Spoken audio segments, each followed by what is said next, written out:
So we have seen how we have created cards using components. Now let's move ahead and see how we can do that with the drop down. Okay, so this is an example, well, but we'll create something of a different style this time. So I will create one item first. Okay, this is my one item list.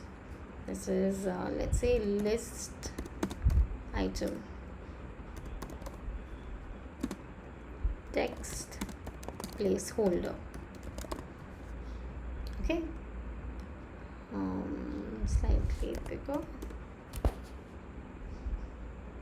and this will be left aligned. Okay, first we will make it an auto layout. So now it's an auto layout, and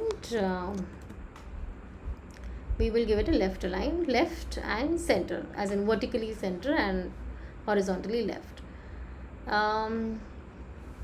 Spacing we can reduce to 40 because this is a left alignment, or let's say the left can be 20, the right can be 40, sorry, the right can be 60. Okay, so that you have more breathing space. And top and bottom is can be 20 because we'll have more list in the drop down. Okay, so this is my one drop down. Now let's say I just want a bottom border so that it's defined with a sort of separator, and you can have all the lists divided with the lines. So I'll select a very light gray, but we just want a bottom border, so I'm selecting a bottom border. Okay, now this is my main component for the list item. Okay, so let's create a component. It's a component. Now we will make this a drop down list item.